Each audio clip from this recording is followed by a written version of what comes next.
Allez, on y va. Be'ezrat Hashem. Bonsoir à tous. Et désolé du petit retard, mais il y avait des petits problèmes techniques, Baruch Hashem, donc c'est toujours un très très bon signe. Et voilà, merci Hashem. Alors, juste d'abord, on ne vous dit pas que ce soir c'est l'Aïloula de Rabbi Meir Balanes. Mes chers amis, bombardez les prières, profitez-en un maximum. Rabbi Meir Balanes, c'était un grand sage qui est connu, qui est très très connu pour avoir mérité énormément de miracles, Baruch Hashem. Donc, profitez-en pour, comment dirais-je, je vais y arriver, pour prendre un maximum pour prier ce soir. Alors, je vous demande juste un petit instant, j'ai encore un dernier réglage à faire. Merci Hachem. Voilà. Et on y va. Voilà. Allez, on y va. Alors, on est toujours dans la partie du Jardin de la Foi, la page 160, mes chers amis, sur la notion de santé, la notion alors, tout ce qui concerne la médecine, les médecins, comment doit se comporter un médecin, c'est très important. Et encore une fois, c'est toujours prendre cette habitude comment dirais-je, toujours cette habitude d'écouter ça, mais de développer ce qu'on va dire ce soir dans tous les domaines de notre vie, puisque on avait annoncé la dernière fois que le médecin, étant un professionnel, il a beaucoup d'influence sur la santé des personnes. Pourquoi? Parce que tout simplement, lorsqu'il annonce quelque chose, encore une fois, c'est un professionnel et il a beaucoup d'influence sur la guérison des personnes. Mais il faut savoir aussi, pour extrapoler, et c'est fondamental de le faire, que chacun de nous, on est des professionnels. Alors, c'est quoi des professionnels? Dans nos familles, auprès de nos proches, auprès de nos enfants, auprès voilà, ou tout simplement dans notre métier, on a une influence sur les gens. Et il faut faire très très attention à bien l'utiliser pour que les gens soient positifs, que les gens voient les choses, qu'on donne de l'espoir aux gens. Encore une fois, on ne dira jamais assez, mais vous savez, rien qu'un compliment, dire à quelqu'un que c'est super ce qu'il a fait, c'est un beau boulot, c'est super, tu es vraiment un type ou une femme extraordinaire. Simplement le dire, mes chers amis, ô combien ça peut remonter une personne, parce qu'on ne sait pas ce que les gens vivent au quotidien, et qu'il faut avoir cette envie de faire du bien aux autres. Toujours, c'est très très important. Vous savez que, notamment, Rabbi Meir, il avait il a prié pour des voisins au lieu de prier pour qu'ils décèdent ou qu'ils partent de ce monde. Alors lui, qu'est-ce qu'il a fait? Il a prié pour qu'il fasse tchouva. Et c'est une grande leçon pour nous ce soir au passage, puisque c'est important de le savoir, que une des clés pour recevoir encore plus d'amour d'Hachem, bien que Hachem nous en déverse des quantités astronomiques, sachez que Hachem aime beaucoup qu'on soit bienveillant avec ses créatures. C'est quoi ces créatures? Encore une fois, c'est effectivement tous ceux qui sont autour de nous, mais aussi et surtout nous-mêmes avec nous-mêmes. Voilà, je ferme la parenthèse. Donc voilà, donc un médecin croyant, donc un médecin qui encore une fois, on ne parle pas de pratiquant spécialement, mais un médecin croyant. Il a compris qu'il y a Hachem, il est là, il y a un créateur dans le monde, juif ou non juif, encore une fois. Qu'est-ce qu'il doit faire dans cette situation-là, lorsqu'il sait que la situation du malade peut changer? Pardonnez-moi. Un médecin croyant, lui, il doit vraiment prendre conscience d'une chose. Hachem peut changer la situation à tout moment en un clin d'œil. Il suffit que le médecin, le malade donne son nom à un tzaddik qui prie pour lui, ou qu'il fasse tchouva lui-même pour guérir. Mais le contraire est aussi possible, que Dieu nous en préserve, et il se peut que son état empire, bien que les examens soient positifs, lorsque le malade relâche sa foi et corrompt ses actions. Vous savez que c'est très important ce qu'on vient de voir ici. Le niveau de guérison, la faculté de guérir, la rapidité, j'ai envie de dire, de guérir, elle dépend du malade. Mais vraiment, voilà, on vient de le lire ici. Son état, soit il fait tchouva, il se repent, il se bat pour la foi, il se bat pour inclure Hachem dans ce qu'il vit, etc. Et c'est ça qui va faire que sa guérison, il va commencer à accélérer, j'ai envie de dire, vers la guérison. Et l'inverse, malheureusement, il faut faire très attention parce que, voilà. Donc, encore une fois, si on a un conseil à donner à des personnes du préserve qui ont des maladies, alors, très, très important, mes chers amis, il faut sans cesse travailler sur sa foi, étudier la foi, écouter des cours de foi. Pourquoi? Parce que c'est ça qui remonte le malade. Peu importe les médicaments, on n'a pas dit d'arrêter les médicaments, mais sachez que la véritable guérison, elle passe par le fait de remonter en foi, en Emouna. D'accord? Donc le docteur, il doit donc se garder d'émettre des pronostics dramatiques. Et encore une fois, il doit avoir lui-même des paroles de foi vis-à-vis du malade. C'est ce qui va faire que, effectivement, ça va le faire grandir en guérison. Donc il doit donc se garder d'émettre des pronostics dramatiques. D'accord? Car de deux choses l'une, soit son pronostic est très grave, d'accord, et le créateur décide dans ce cas de faire, je reprends, car de deux choses l'une, soit son pronostic est très grave, et le créateur décide dans ce cas de faire vivre le malade. Il sera donc tourné en ridicule. Bah oui, effectivement, le médecin qui dit, non mais c'est bon, moi je suis médecin, je connais tout, c'est génial, machin, etc. Laissez-moi, etc. Et en fait, qu'est-ce qu'on découvre? Que le médecin s'est trompé. Au Hachem, il y a eu un miracle. Et ô combien il va être ridicule. Je vous invite à regarder une des vidéos que j'ai fait sur un miracle qui a eu lieu pour mon fils, au Hachem, qui a eu une très très belle infection pulmonaire. C'était très très très très sérieux. Et ô combien on a vu de nos yeux un miracle incroyable. Juste parce que j'ai mis ma foi dans Hachem et devant moi, le pronostic a changé, c'était incroyable. Moi, à l'occasion, je vous remettrai le lien.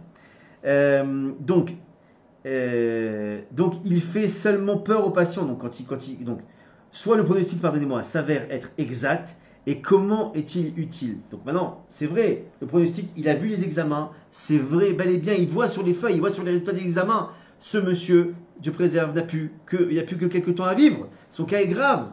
Alors qu'est-ce qu'il fait? D'accord? Comment il peut être utile à la guérison du monsieur? Il fait seulement, et pardonnez-moi, en quoi il est négatif pour le monsieur, ou cette personne-là, en fait, il lui plombe, on va dire ça comme ça, le moral. Il fait seulement peur au patient, il affaiblit, et il sera puni pour ça, mes chers amis, il faut très, très attention. Encore une fois, on n'oublie jamais, on est tous des professionnels. On a tous derrière nous, devant nous, autour de nous, des gens sur lesquels on influe. On est responsable, que ce soit nos enfants, que ce soit nos employés, que ce soit ce que vous voulez. On est responsable. Donc, et le médecin encore plus. Donc, il faut qu'il fasse très attention parce qu'il devra payer ça. D'accord? Car étant un facteur négatif, la peur aggrave sa maladie. Et il est bien connu que lorsqu'on a peur d'une certaine chose, cette chose arrive. Donc c'est ça. Et c'est une chose très très importante. Je vais faire une petite parenthèse là-dessus parce que c'est fondamental cette idée-là. Comme il est écrit dans Yov, ce que je redoutais vient m'assaillir. Mes chers amis, c'est juste une règle. J'avais fait un cours qui s'appelait l'aimant, je ne sais plus quoi, peu importe. La pensée magnétique, ouais, exactement. Parce qu'il faut savoir que l'homme, il a une faculté incroyable, c'est de pouvoir attirer à lui ce qu'il redoute. D'accord? Alors, c'est pour ça que plus on se renforce en foi, en Emouna, dans le fait que Hachem nous aime, qu'il veut notre bien, qu'il veut notre guérison, qu'il veut notre richesse, qu'il veut qu'on se marie, qu'il veut qu'on ait des enfants, etc., etc., etc., plus on va attirer des choses positives à soi. D'accord? Alors, il y a des petits malins qui se sont amusés à reprendre ce concept qui existe depuis la nuit des temps dans la Torah et qui l'ont détourné pour des raisons économiques, on va dire ça comme ça. Hein. Bon, je vous laisse comprendre de quoi je parle. Mais en fait, ça existe depuis la nuit des temps chez nous. Et sachez que la pensée attire les choses. Ce que je redoute, je l'attire. Ce que je véhicule comme on va dire, comme onde, eh bien, ça attire. Donc, il faut faire très très attention. Et plus vous serez positif, plus on sera positif, plus on aura des pensées positives sur Hachem, sur le fait que on va rayonner des choses bien bonnes, alors effectivement c'est ça qu'on va amener, d'accord? Donc le message adressé au docteur est donc le suivant, d'accord? Ne t'engage pas, fais attention à ce que tu dis. Même si on fait pression sur toi, réponds qu'il est trop tôt pour se prononcer. on utilise une autre excuse. D'accord, on trouvera une excuse, c'est pas un problème. Et à plus forte raison, abstiens-toi d'avancer toi-même ton pronostic. Fais pas ton. Même si tout porte à penser que. Passons à autre chose. D'accord?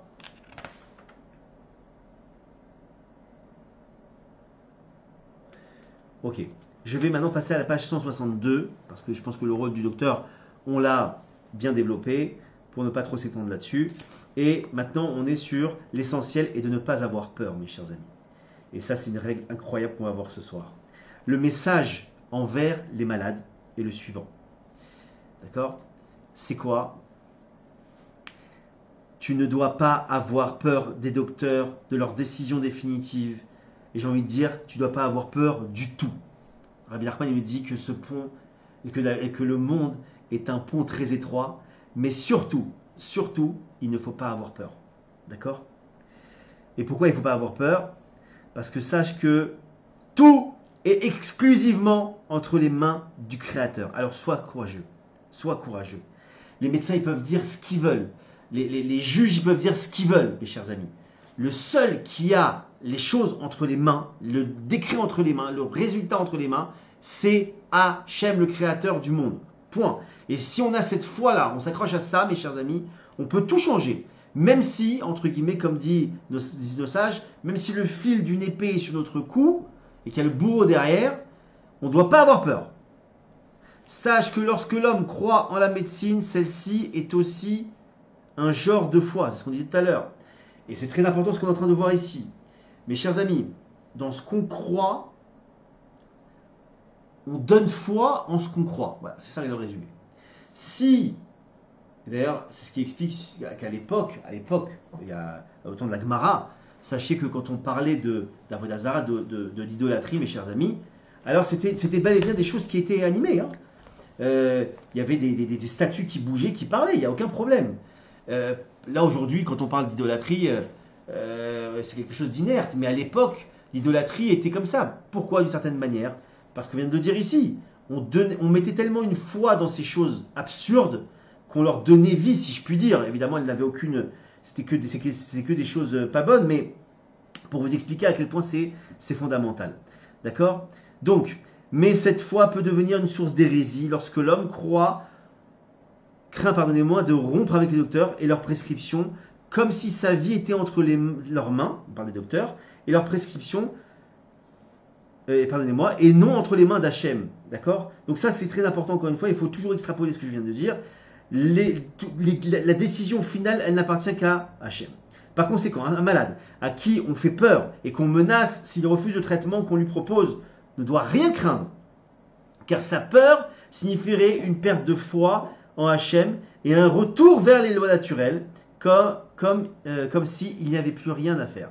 Et ça, c'est très important. Alors, encore une fois, on n'est pas là en train de dire, pardonnez-moi, n'allez plus chez le médecin.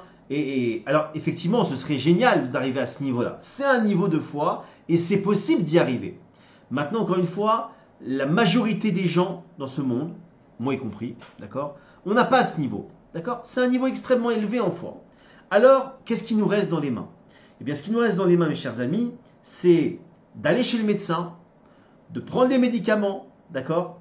Mais d'avoir dans l'esprit, en arrière, en musique de fond, si je puis dire, que c'est pas le médecin qui me guérit, c'est pas le médicament qui me guérit, c'est Hachem qui va me guérir à travers ça, et qu'il passe par ses intermédiaires pour me guérir, et qu'à aucun moment, même si j'ai la guérison en prenant ce que le médecin a dit par le traitement que le médecin a prescrit, ça reste encore Hachem qui est derrière.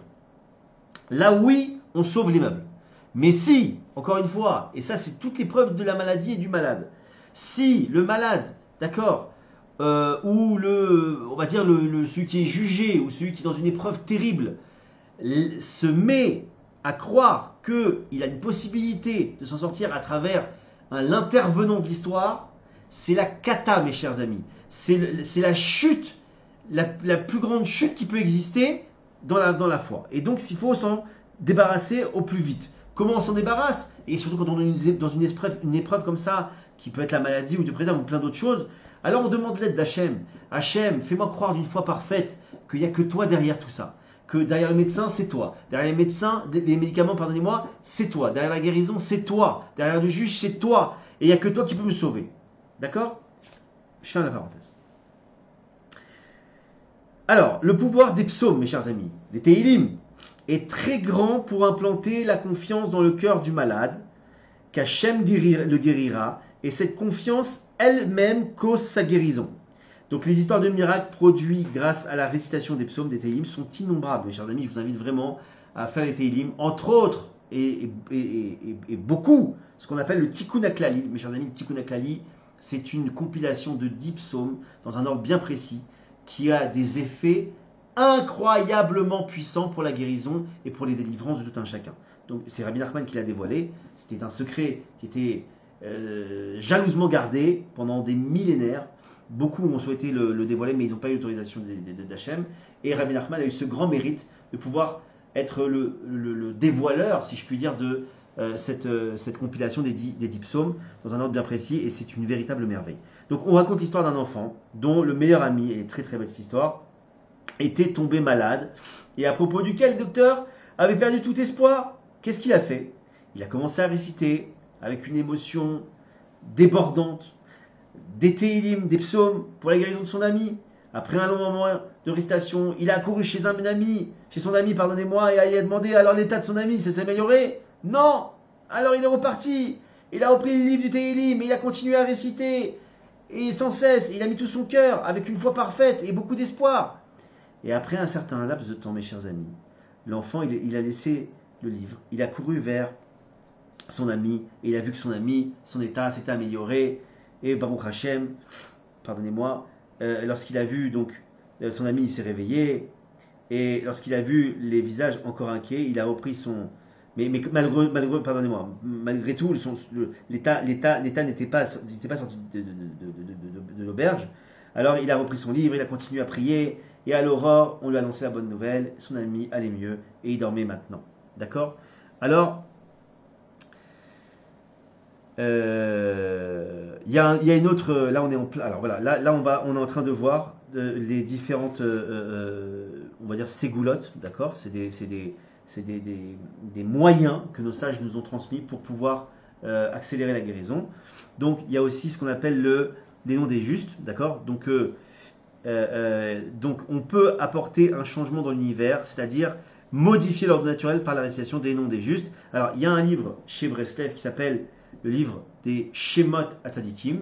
C'est un livre qui a été compilé par Rabbi Nathan, pardonnez-moi, l'élève de Rabbi Nachman, où il énumère tous les tzadikim, on va dire ça comme ça, depuis la création du monde jusqu'à nos jours. Alors quand on parle des tzadikim, ça va passer par Adam et Ève, et ça va aller en passant par Moshe, par tous les sages de la Gemara, etc., jusqu'à arriver à je ne sais plus lequel, mais en tout cas c'est tous les tzadikim. Et en fait c'est un livre, si ceux qui le connaissent savent de quoi je parle, ceux qui ne le connaissent pas, c'est en fait un enchaînement de noms qu'on lit continuellement, et en faisant appeler, donc voilà. Et voilà une histoire par rapport à ce moyen de guérir. Il y a une femme qui s'est présentée au Rav, donc elle est venue voir le Rav Arouche, et une radiographie montrant de préserver une tumeur à la matrice, d'accord, donc c'est quelque chose de très très grave. Et elle a expliqué au Rav qu'elle devait être opérée, ce qui l'empêchait dorénavant d'avoir des enfants à chez Mishmor. Alors le Rav, qu'est-ce qu'il lui a conseillé? Il lui a conseillé de lire chaque jour les noms des sadikim, d'accord. Donc après un certain temps, elle passait des examens complémentaires et radiographiques et montrèrent que la tumeur avait complètement disparu, comme si elle avait déjà existé, et comme si elle n'avait, pardonnez-moi, jamais existé. Donc c'est un remède très très puissant, mes chers amis, pour ceux qui sont en recherche de remèdes et libérés par nos sages. Là-dessus, vous pouvez y aller sans aucun problème. Ça s'appelle Shemot HaTzadikim, les noms des tzadikim. Vous le trouverez dans les librairies plutôt Breslev. Je pense, après peut-être d'autres librairies, en tout cas vous pouvez le trouver, notamment sur la boutique du Rav Arouche sur breslev.com. Vous pouvez le retrouver, sans publicité aucune, mais voilà. Il y a aussi l'écouter de Philote. Donc c'est quoi? C'est un recueil de prières que Rabbi Nathan, l'élève de Rabbi Nachman, a compilé. C'est des prières incroyablement, merveilleusement génialissimes, parce qu'on sent qu'il y a le cœur de Rabbi Nathan dedans, on sent qu'il y a toute une étude, toute une façon de présenter les choses. D'ailleurs, je vous invite à lire ce livre parce que il est très très fort dans le sens où il va vous apprendre à prier bel et bien. C'est parce que Rabbi Nathan c'était un expert en prière. Et donc voilà un exemple du Likutei Tfilot. Donc évidemment, ça traite tous les sujets. Hein.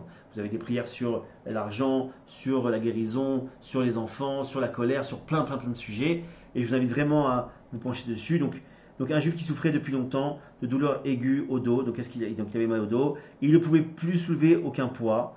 D'accord.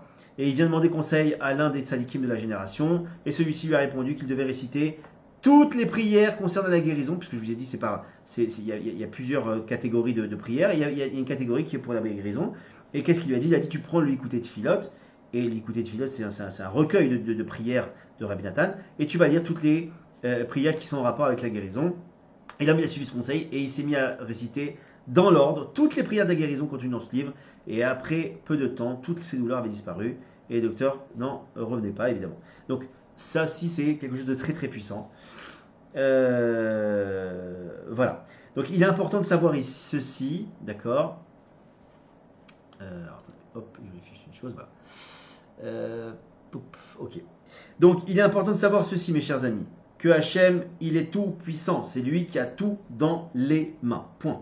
Chaque décret peut être transformé grâce à la prière, à la tchouva et à la tzedaka. Vous connaissez, c'est les grands classiques.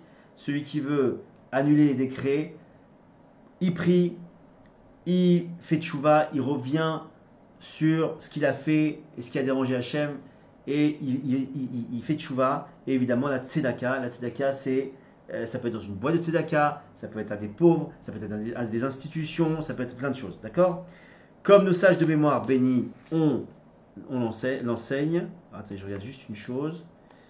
Est-ce qu'il en parle ici? Est-ce qu'il en parle ici? Est-ce que j'en parle maintenant? Pour l'instant. Ok, il n'en parle pas ici, visiblement.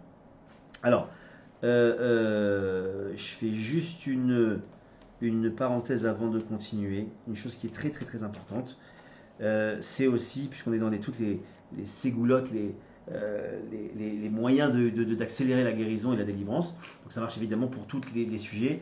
C'est une chose qui est très très très puissante. Je vais vous raconter une histoire vraie puisque je l'ai vécue, en tout cas à travers une personne que j'ai eue en ligne. Sachez que ça s'appelle la diffusion, mes chers amis. La diffusion, c'est quoi? La diffusion, c'est financer la diffusion d'enseignements de Torah et plus précisément d'enseignements de Rabbi Nachman de Breslev, puisque c'est des enseignements qui régénèrent très très vite et qui connectent extrêmement vite aussi au Créateur. Donc ça vaut le coup de le faire. Vous pouvez le faire à travers les livres notamment du Rav Arush, les petits feuillets, les petits livrets, etc.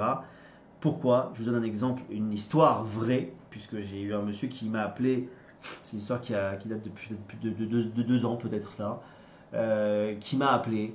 Sa femme était en soins intensifs, était en soins intensifs si ma mémoire est bonne, en service cardiologie, donc quelque chose d'assez rude.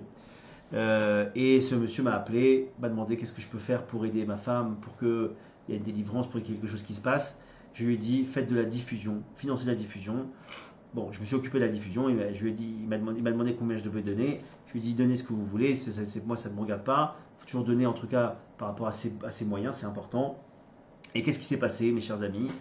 Ce monsieur a donné de l'argent, je me suis occupé d'acheter les livres, de les faire diffuser. Et je vous promets que c'est vrai, puisque c'est moi qui m'en suis occupé. 2 jours après, pas 10, pas 1000, pas un an, 2 jours après, cette dame sortait du service, en bonne santé, Baruch Hashem, et elle est encore en vie, puisque je suis encore en contact avec son mari. Donc elle est encore en vie, en très bonne santé. Hashem lui donne longue vie et bonne santé encore une fois. Donc c'est quelque chose de très très fort, je vous invite vraiment à le faire. Parce que ça a beaucoup d'impact. Pourquoi ça a beaucoup d'impact? Je l'explique en quelques mots. Parce que tout simplement, mes chers amis, financer une diffusion, c'est financer le retour d'un enfant chez son Père Céleste.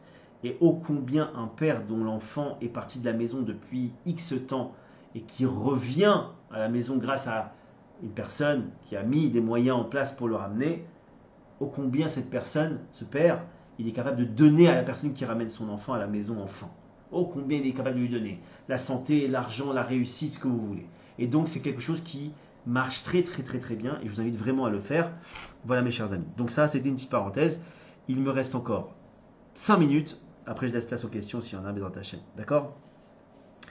Donc, il est important de savoir, mes chers amis, que donc Hachem il est tout puissant. Donc, chaque décret peut être transformé grâce à la prière et la tchouva et la tzedaka. D'accord? Donc, comme nos sages de mémoire bénis, on en a parlé tout à l'heure, Baruch Hachem l'enseigne, même lorsqu'une épée tranchante est posée, donc le fil d'une épée est posé sur le cou de l'homme, celui-ci ne doit pas désespérer de la miséricorde, car la miséricorde, c'est la prière. Incroyable. D'accord? La prière du malade, lui-même est particulièrement exaucée, comme il est rapporté dans la Genèse. Le Tout-Puissant a entendu la voix de l'enfant. Et Rashi, qu'est-ce qu'il explique là-bas? Le Rashi, c'est les commentaires, c'est le plus grand commentaire de la Torah, je pense. Nous apprenons que la prière du malade vaut plus que la prière d'un autre, et elle est exaucée en premier. Bien que sa mère pleurait, on parle, je pense, de Agar ici, la mère de Ishmaël, le Tout-Puissant écouta la voix de l'enfant et non les pleurs de sa mère. C'est très important, mes chers amis. Très souvent, trop souvent, on entend le malade qui dit prie pour moi, prie pour moi. Eh bien, vous lui répondrez voilà, après ce cours, vous lui direz avec plaisir, je vais prier pour toi, mais sache que ta prière, elle est plus écoutée que la prière de n'importe qui sur terre. Par conséquent, bien que le don pour le rachat, la santé, on en avait parlé la semaine dernière, ou il y a 2 semaines, où la prière des tzadikim soit très efficace, d'accord, on a mis tout le paquet, ça marche effectivement. Rien ne l'est davantage que la prière du malade lui-même. Effectivement, on peut le comprendre de toute façon, mes chers amis. Ô combien le concerné ou la concernée, elle va mettre ses tripes dans cette prière, plus que toute personne qui est concernée à un degré beaucoup plus lointain. Et le principal est que le malade parle à Hachem avec ses mots. On ne doit pas se plaindre, mais il doit parler avec Hachem. Et le principal est que, il doit se tourner vers Hachem et le supplier en vidant son cœur, en demandant guérison et repentir.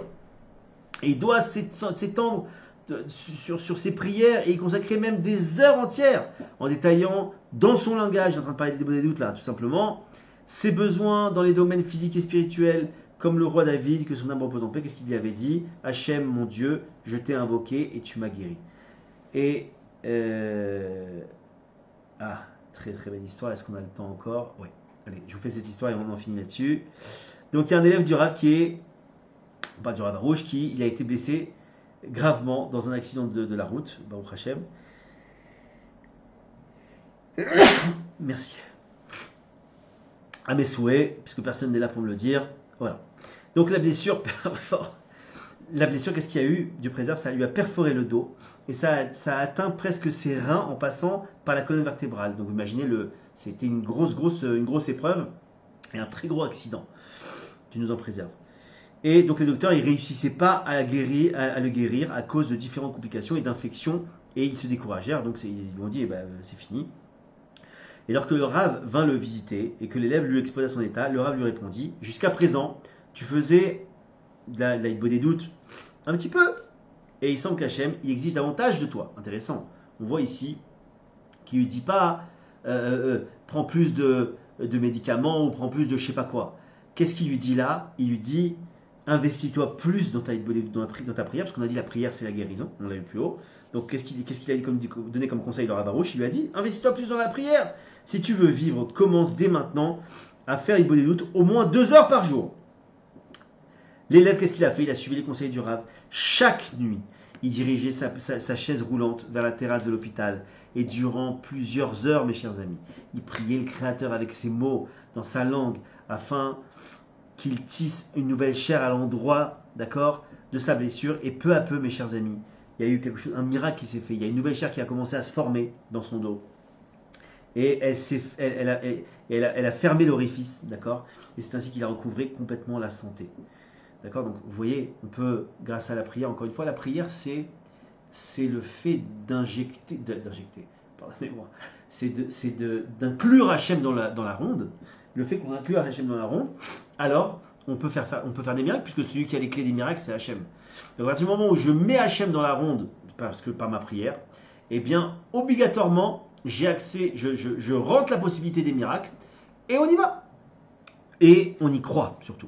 D'accord? Je finis là-dessus. Le rabbi de Lachovitch disait, lorsque les médecins renoncent à guérir un malade et que celui-ci fait totalement confiance en Hachem, il lâche pas, les médecins ils ont qu'à dire ce qu'ils veulent, et bien moi je sais qu'Hachem il peut me guérir. Alors mes chers amis, écoutez bien, Alors les portes de la guérison et du salut s'ouvrent à lui. Pourquoi? Parce qu'il a mis sa imuna en Hachem, sa foi en Hachem. L'explication est la suivante. Tant que les docteurs ne découragent pas le malade, celui-ci accorde difficilement une confiance totale en Hachem, car il se sent dépendant et fait confiance aux docteurs, évidemment. On peut leur faire confiance, ils connaissent, d'accord? Par conséquent, un malade n'attendra pas le moment où les médecins perdent tout espoir, mais il se confrontera dès le début dans sa confiance, dès le début dans sa confiance exclusive en Hachem. Donc effectivement, il va développer sa émouna, sa foi, pour ne pas avoir à oser croire que les médecins peuvent faire quelque chose. D'accord? J'en ai fini, mes chers amis. Alors, attendez. Déjà, avant que les questions, s'il y en a, ne fusent, je vais vous mettre dans les... comment dirais-je, dans le chat commentaire, je vais vous mettre ici les liens, parce que le Rav, il va prier pour ceux qui veulent, le Rav Arouche, je parle, hein. Il va prier pour ceux qui veulent. Attendez, j'arrive tout de suite, je vous mets ça dans les liens. Où est-ce que je suis? On est ici. Donc ça, c'est pour ceux qui veulent, pour laisser une demande de prière au Rav, qui va, à mon avis, va être sur la tombe de Rabbi Meir Balanès, à mon avis ce soir ou demain en tout cas. Donc profitez-en. Un tzaddik qui prie chez un tzaddik, ça a de très grandes conséquences. Donc ceux qui veulent déposer leur nom, allez-y. Je vous mets aussi également pour les prières que le Rav fera, Be'ezrat Hashem, chez Rabbi Shimon Bar Yochai, pour l'Akba Omer. On est où? On est là. Tac. Et voilà. Donc vous avez tous les liens. Pour ceux que ça intéresse, je vous invite vraiment à vous inscrire parce que ça vaut le coup. Voilà. Est-ce qu'il y a des questions, mes chers amis? N'hésitez pas à envoyer un chat. Alors attendez, je crois qu'il y a une. Donc je la lis. J'ai une sorte de peur que ma situation empire au lieu de m'en sortir. Je prie, j'essaye de revenir vers Hachem. Comment éliminer cette peur? Alors encore une fois, la peur, c'est l'expression d'un manque de foi. Pourquoi? Parce que peut-on avoir peur si... Prenons un exemple, d'accord? Enfin, je vais même vous raconter une petite histoire avant de finir. Alors, il y a une... Dieu préserve, il y a eu, je crois que c'est en Angleterre, à Londres je crois que c'est, une jeune femme rentrée d'une bar mitzvah, ou je sais pas, enfin en tout cas une fête, elle est rentrée tard. Elle habitait dans une impasse, d'accord? Elle s'est garée comme ça, et elle voit un type bizarre dans l'impasse, comme ça, elle a très peur, elle est dans sa voiture, elle commence à prier Hachem. Elle prie Hachem, elle lui dit Hachem, je t'en prie, aide-moi, j'ai très peur, je n'ose pas sortir de ma voiture, et regarde cet individu, je suis toute seule dans la rue, machin, il est 3 heures du matin, et je t'en supplie, aide-moi. Elle prie, et puis finalement, elle sort tremblante parce qu'elle doit rentrer chez elle, et elle marche, et le lendemain, elle apprend, elle voit la police dans l'impasse, en train d'enquêter, et elle dit voilà, il semblerait qu'hier, Dieu préserve, il y a un homme bizarre qui essaie d'attaquer une femme et d'abuser d'elle. Et est-ce que vous avez vu quelque chose de... Oui, j'ai vu. Est-ce que vous voulez témoigner contre lui? Vous l'avez vu, etc. L'identifier? Pas de problème. Ils l'ont amené au poste. Elle s'est dirigée vers... Donc elle est au poste pour identifier pour se confronter au bonhomme. Et effectivement, elle a reconnu. Elle a dit oui, c'était lui qui était dans l'impasse, effectivement. Alors, elle lui a dit... mais posez-lui la question, un truc, parce que je comprends pas. Ça aurait dû être moi. J'étais toute seule, 3 heures du matin, et bah, on crachait, mais c'était pas moi. Mais posez-lui la question, comment ça se fait qu'il m'a pas attaqué? Alors ils ont posé la question au bonhomme, et le bonhomme il lui a dit, mais oui, je me souviens de cette dame-là, mais qu'est-ce que j'allais lui faire à cette dame-là? Elle était accompagnée de 2 colosses, et j'allais me faire laminer si j'allais l'attaquer. En fait, les 2 colosses, évidemment, c'est les envoyés d'Hachem, des anges peut-être, ou aller savoir ce que c'était. Et simplement par la force de la prière, elle a été protégée. Voilà, mes chers amis. Voilà, c'était pour la petite histoire. En tout cas, par le mérite de Rabbi Meir Balanès, qu'on obtienne tous des miracles incroyables, Be'ezrat Hashem, qu'on puisse amener Mashiach, Be'ezrat Hashem, dans la plus grande miséricorde qui soit. Que tout un chacun, que tout le Ham Israël, que tout le monde entier s'éveille enfin à la foi, qui se rapproche d'Hachem, et qu'on puisse toujours mettre notre foi, notre émouna, dans Hachem. Et voilà. Je vous dis, Shavuot, une excellente semaine. Profitez bien aussi, Rabbi Shimon Bar Yochai. On n'aura pas l'occasion de faire un cours dessus, mais profitez, c'est un vraiment moment. L'Akba Omer, c'est un moment où les portes, elles sont ouverte comme jamais.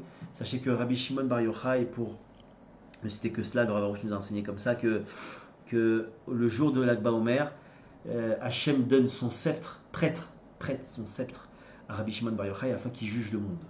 Donc c'est une chose très très importante, parce que c'est un moment, entre guillemets, où on prie le tzaddik, Rabbi Shimon Bar Yochai, et en priant le tzaddik, on peut obtenir des miracles incroyables. Qu'Hachem vous bénisse, merci pour votre fidélité, et à la semaine prochaine.